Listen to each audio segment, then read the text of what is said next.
Hello दोस्तों, कैसे हो आप सब। उम्मीद करता हूँ अच्छे हो। दोस्तों welcome my YouTube channel all forum details में आपका स्वागत है।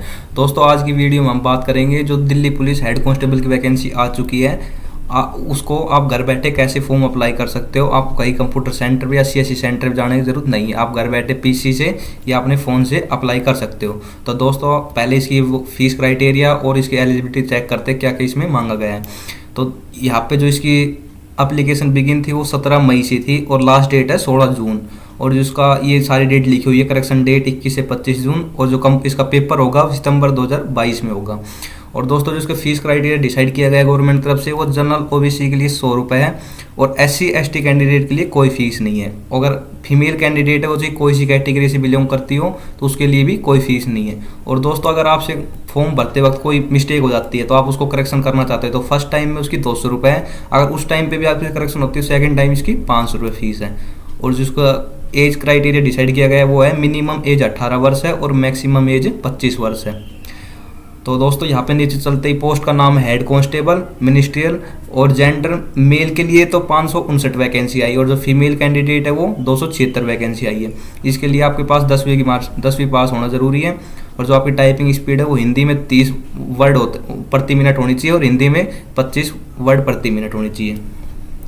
ये आपको याद डिटेल में देख सकते हो भाई। जनरल मेल और फीमेल कैंडिडेट के लिए general OBC SC ST candidate की कितनी कितनी वैकेंसी आई है। तो दोस्तों अब चलते इसमें। और इसकी जो ये फिजिकल फिटनेस मांगी गई है, हाइट 165, फीमेल, सारी चीज़ इसमें दिखाई गई है। आप इसको स्टेप बाय स्टेप रीड कर सकते हो और अपना देख सकते हो। और इसको अगर आपको डीप नॉलेज चाहिए इसके अलावा भी तो आप यहाँ से नीचे आके यहाँ पे आपको डाउनलोड नोटिफिकेशन डाउनलोड करते आपको ऐसा इंटरफेस खुलेगा। इसमें सारी चीज़ लिखी हुई है, आपको कितनी सैलरी मिलेंगी, क्या क्या वैकेंसी में जो मांगी गई डिटेल्स, कितनी वैकेंसी है, इसमें ऑल डिटेल आपको मिल जाएंगी। तो आप इसको घर बैठ के आराम से पढ़ सकते हो। तो दोस्तों चलते वीडियो की तरफ। और वीडियो में चलने से पहले दोस्तों अगर हमारे चैनल पर नए हो तो चैनल को सब्सक्राइब कर ले और बेल आइकन को प्रेस कर ले ताकि हमारी सारी अपडेट आप तक पहुँचती रहे। तो दोस्तों सबसे पहले यहाँ पे अप्लाई ऑनलाइन आ रहा है, यहाँ पे क्लिक हियर करेंगे हम। क्लिक हियर करते दोस्तों ऐसा इंटरफेस खुलेगा।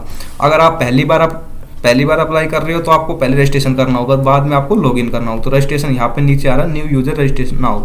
तो इस पर क्लिक करते ही ये डिटेल खुलेंगे आपके पास। तो इसमें आपको सारी डिटेल भरनी है, जैसे कि आधार नंबर, जो भी डिटेल है वो मांगी गई है। तो दोस्तों पहले आ रहा नीचे डू यू हैव आधार, तो आप यहाँ पे नो है तो आपको यस करना है। अगर आप यहाँ पे नो कर देते हो तो यहाँ पे आपसे आईडी मांगी जाएंगे, ये जो भी है PAN card, passport, driving license. तो अगर आधार कार्ड सबके पास मिलता है आज के टाइम में तो यहाँ पे यस करके अपने आधार कार्ड नंबर डाल लो।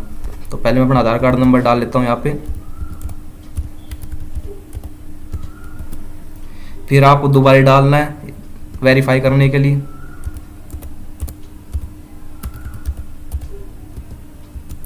यहाँ पे डालते ही आपको अब टाइप ऑफ आईडी को सिलेक्ट नहीं करना क्योंकि आपने आईडी ऊपर डाल दी है। और यहाँ पे आपको नाम डालना, आपको जो फुल नेम है वो डालना आपको।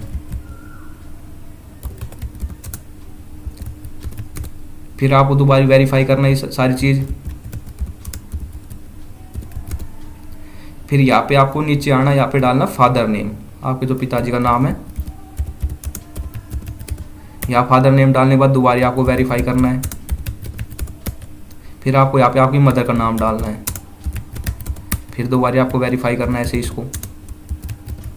दोस्तों यहाँ पे सारी चीज़ डिटेल डालने के बाद नीचे स्क्रॉल करना है। यहाँ पे आपको डेट ऑफ बर्थ मांगी जाएंगे आपकी। तो डेट ऑफ बर्थ का यही फॉर्मेट है, पहले आपको ईयर सेलेक्ट करना है। पहले मैंने ईयर सेलेक्ट कर लिया अपना। फिर आपको मंथ और आपको डेट आपने यहाँ पे डाल दिया। अब नीचे फिर वेरीफाई करने को मांगेगा आपको ये ऑप्शन, तो आपको फिर एक बार जो आपने ऊपर डाली वही नीचे डालनी है आपको।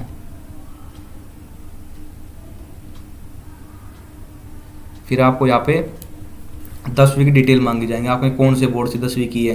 तो यहाँ पे सीबीएसई जितने बोर्ड है सारे, अपने स्टेट बोर्ड सारी चीज़ आ रही है। तो आपने जिस बोर्ड से सिलेक्ट की है, जिस स्टेट से उस स्टेट से की है, या आपने सीबीएसई से की, तो मैंने सीबीएसई की तो मैं सीबीएसई डाल दूँ यहाँ पे ऊपर सीबीएसई डालते फिर वेरीफाई करना आपको एक बार सीबीएसई, फिर दोबारा डालना है।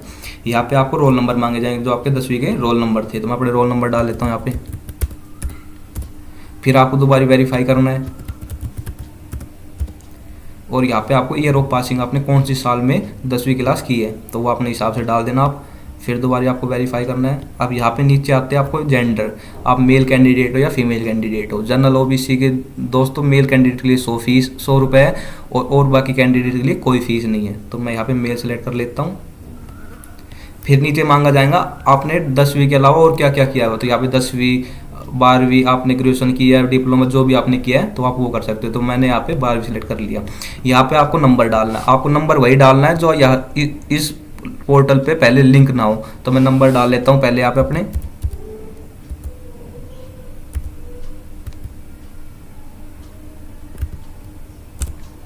यहाँ पे नंबर डाले, फिर नीचे आपको वेरीफाई करना है। अगर आपने वो जो इस पोर्टल पे लिंक नंबर वो डाल दिए तो ये नंबर उठाएगा नहीं, ऑटोमेटिक कट जाएंगे नंबर आपको।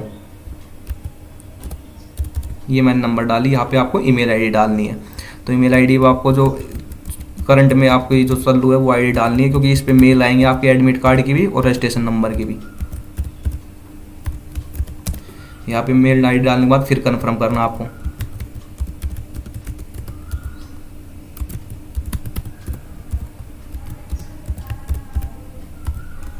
यहाँ पे मैंने मेल आईडी दोबारा वेरीफाई कर दी। अब यहाँ पे आपको मांगा जाएगा आप कौन सी स्टेट से बिलोंग करते हो, हरियाणा, यूपी, बिहार, पंजाब, गुजरात, गोवा, जहाँ से भी आप बिलोंग करते हो अपने हिसाब से सेलेक्ट कर लेना। तो मैंने हरियाणा सेलेक्ट कर लिया यहाँ पे।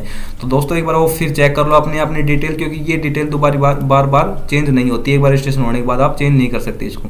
तो यहाँ पे आपने सारी डिटेल डालने के बाद सेव कर दो। यहाँ पे दोस्तों जैसे ही आप सेव का ऑप्शन दबाते हो ये मांगा जाएगा कि आपके मोबाइल नंबर और इस पे ओटीपी जाएगा, तो आपको वो वेरीफाई करवाना कंपलसरी है। तो इसीलिए आपको जो नंबर चालू है और ईमेल आईडी जो चालू है वही डालनी है, क्योंकि ओटीपी वेरीफाई बाद में करेगा। तो यहाँ पे कन्फर्म कर दो आप। जैसे कन्फर्म करते हो तो मोबाइल नंबर ऑलरेडी एग्जिस्ट, तो मैंने आपको एक डेमो के लिए दिखाया क्योंकि मेरा रजिस्ट्रेशन ऑलरेडी हो रहा है। अगर आपका यहाँ पे जो नंबर आपने डाला है वो अगर नहीं हुआ होता तो ये आपको रजिस्ट्रेशन नंबर प्रोवाइड करवा देता और उससे आप पासवर्ड बना सकते हो। तो मैं सीधा लॉगिन कर लेता हूँ क्योंकि मेरा ऑलरेडी अकाउंट बना हुआ है। तो यहाँ पे चलेंगे, फिर दोबारा ऐसे साइट पे आएंगे, यहाँ पे न्यू यूजर, यहाँ पे आपको लॉगिन आईडी और पासवर्ड डालना है। तो मैं यहाँ पे अपने लॉगिन आईडी और पासवर्ड डाल लेता हूँ पहले ही। जैसे आप लॉगिन करते हो तो आपको इस तरफ की विंडो खुलेंगे, आपका जो यूज़र आईडी पासवर्ड है वो आपका खुल जाएगा और यहाँ पे नीचे आ रहा है। और अब भी दोस्तों अगर आप जैसे आपने रजिस्ट्रेशन किया उस टाइम पे कोई गलती की है तो यहाँ पे आपको आ रहा है मॉडिफाई रजिस्ट्रेशन। तो आपको यहाँ पे सारी डिटेल आएंगी, इस पर क्लिक करना है। ये आपने फर्स्ट पेज में देखा था, सारी डिटेल आप मैंने डाली थी, वैसे आपको यहाँ पे नेक्स्ट करना है। नेक्स्ट करने के बाद दोस्तों जो दूसरा था यहाँ पे आपको ओबीसी जो भी आपकी वो क्राइटेरिया है वो करना है। यहाँ पे आपको सिटीजन ऑफ इंडिया और आइडेंटिफिकेशन, आप अगर कोई आपके शरीर पे दाग धब्बा है तो उसको आप डाल सकते हो जिससे आपकी आइडेंटिफिकेशन हो सके। तो यहाँ पे आपको एड्रेस डालना जो भी है, परमानेंट एड्रेस और कोरोस्पेंडेंट एड्रेस। यहाँ पे आपको फिर नेक्स्ट करना है। नेक्स्ट करते ही दोस्तों यह आई एग्री डिक्लेरेशन फॉर्म आता है, इस पर क्लिक करके फाइनल सबमिट आप कर सकते हो। अब फाइनल सबमिट होते ही मोबाइल नंबर पे ओटीपी जाएगा और ईमेल आईडी ओटीपी जाएगा, वो आपको वेरीफाई करना है, तब आपका रजिस्ट्रेशन नंबर और पासवर्ड बन जाएगा। तो मेरा बन चुका है पहले ही, तो मैं सीधा पहले यहाँ पे जाता हूँ लेटेस्ट नोटिफिकेशन। तो यहाँ पे आ रहा है हेड कांस्टेबल और मिनिस्ट्रियल दिल्ली पुलिस एग्जामिनेशन। तो ये यहाँ पे आके आप यहाँ पे ऑप्शन आ रहा है अप्लाई नाउ, तो यहाँ पे आप क्लिक करना है अप्लाई पे। अप्लाई पे क्लिक करते दोस्तों आपकी जो डिटेल वो सारी डिटेल ऑटोमेटिक ही उठा लेंगे जो आपने रजिस्ट्रेशन में डाली थी। तो आपको इसमें कुछ नहीं भरना, सिर्फ आपको नीचे आना। यहाँ पे पहले तो whether department candidate of Delhi police, अगर आपके डिपार्टमेंट दिल्ली पुलिस में कोई है या नहीं है तो उसको आप यहाँ पे नो कर दो। जो भी आपके डिसाइड जिस हिसाब से आपको जो आपके पास है उसमें यस कर देना और जो नहीं है उसमें नो कर देना। तो यहाँ पे नीचे आते हैं, यहाँ पे आपको मांगा जा रहा है जो आपको कंप्यूटर बेस्ड टेस्ट होगा वो आप हिंदी में देना चाहते हैं या इंग्लिश में, तो मैं इंग्लिश में देना चाहता हूँ। फिर दोबारा भरना है इंग्लिश में।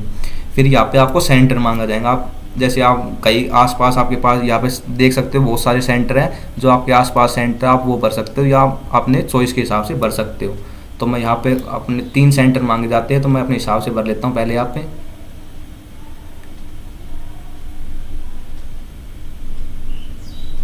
मैंने तीनों सेंटर भर लिए यहाँ पे।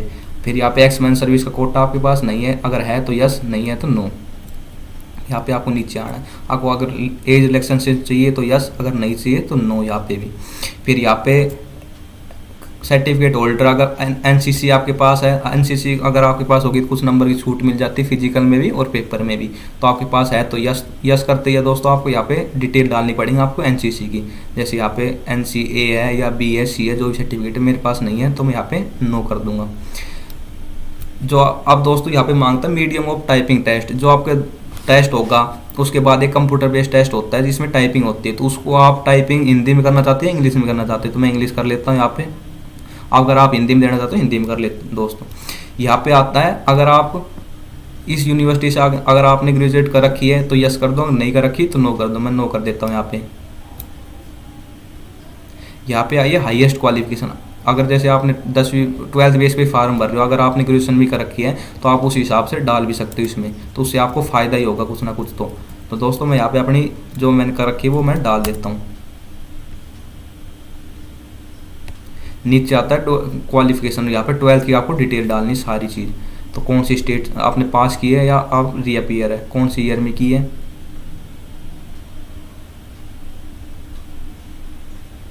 अपने हिसाब से। फिर यहाँ पे बोर्ड को सिलेक्ट करना है, कौन से बोर्ड से आपने की है। जैसे हरियाणा बोर्ड या दिल्ली बोर्ड जो जोनशिप की है, तो मैंने CBSE आता है तो मेरा दिल्ली के अंडर में आता है, तो मैं यहाँ पे आ गया मेरा CBSE।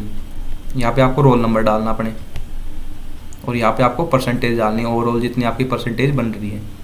अगर आपकी CGPA तो CGPA डाल सकते हो इसमें।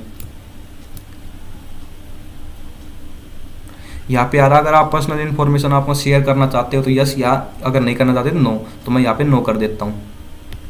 फिर यहाँ पे मेरा एड्रेस आ जाता है, सारी चीज़। नीचे आऊँगे आप, यहाँ पे आपको फोटोग्राफ एंड सिग्नेचर, यहाँ पे आपको 20 से 50 KB में फ़ोटो डालनी है और 10 से 20 KB में डालनी है। दोस्तों एक बात का ध्यान रखना, जो फोटोग्राफ है उस पर एक तो आपका नाम और आपकी DOP और उस पर फोटो स्लेट पे लेके फ़ोटो खिंचवानी है। अगर वैसे आपने सिंपल फ़ोटो डाल दी तो फॉर्म जो स्टेटस आता है रिजेक्ट हो जाता है, आप पेपर नहीं दे पाओगे। तो ये नीचे लिखा भी हुआ है, अगर आपकी फ़ोटोग्राफ 17 फरवरी 2022 के बाद है तो आप यस करो।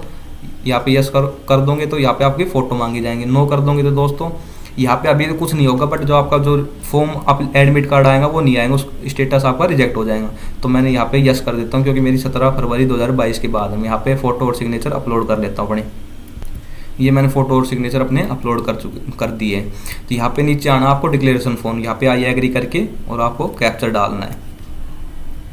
ये कैपिटल लेटर में, सारे लेटर तो कैपिटल में डालना आपको।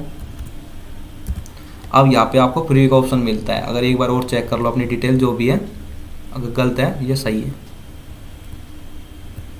तो दोस्तों जैसे आप प्रीव्यू का ऑप्शन पर क्लिक करोगे तो आपके सामने ऐसी विंडो आएंगी, आपकी जितने भी आपने अब डिटेल भरी है वो आपके सामने आ जाएंगी। जितने अब भी आप देख सकते हो इसमें, अगर आप कुछ एडिट या मॉडिफाई करना चाहते हो तो इस पर क्लिक करके कर सकते हो। अगर आपकी डिटेल सारी ठीक है तो आप यहाँ से सबमिट करो, और यहाँ पे आप भी आ रहा है you can not edit after final submission.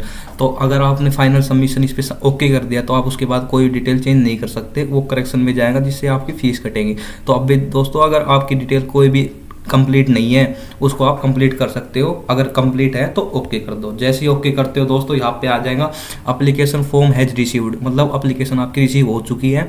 अब इसका प्रिंट ले लो और इसकी फीस ले लो, फीस कर दो पेमेंट। तो पहले मैं प्रिंट कर लेता हूँ इसको। तो दोस्तों जैसे आप प्रिंट कर सकते हो, प्रिंट आ जाएगा ऐसा, इस टाइप का प्रिंट आएगा आपके पास। ये आपकी सारी डिटेल आ चुकी है, इसको आप प्रिंट ले सकते हो। उसके बाद आपको पेमेंट आएंगी यस, यहाँ पे आपको यस पेमेंट पे क्लिक कर देना है। तो यहाँ पे आपकी फीस है 100 रुपये, तो आपको ऑनलाइन जमा करवा देनी है, ऑफलाइन आपके हिसाब से करनी है। तो यहाँ पे ऑनलाइन करते ही सबमिट कर देना है। अभी आपके पास एक विंडो खुलेंगे आपके, यहाँ पे आप जिससे पेमेंट कटवाना चाहते हो, SBI नेट बैंकिंग या अदर नेट बैंकिंग से, या अपने डेबिट कार्ड से, UPI पेमेंट से या अदर डेबिट कार्ड से, जिससे भी आप करना चाहते हो, तो आपके वो इच्छा है जिस हिसाब से आप करना चाहते हो। यहाँ पे पेमेंट करते ही दोस्तों यहाँ पे आपका जो ऑप्शन आएगा वो यहाँ पे सबमिट हो जाएगा, और जो भी आपकी फीस है करेक्ट वो भी सबमिट हो जाएंगी। तो उसके बाद दोस्तों कुछ डिटेल आपको कुछ नहीं करना, उसका प्रिंट आउट ले लेना है और इसका फॉर्म आपका दिल्ली हेड कांस्टेबल का फॉर्म भरा जाएगा। तो दोस्तों आज की वीडियो में इतना ही, मिलते एक नई वीडियो में। अगर दोस्तों वीडियो पसंद आई तो वीडियो को लाइक करें, शेयर करें, कमेंट करें और चैनल को सब्सक्राइब करें।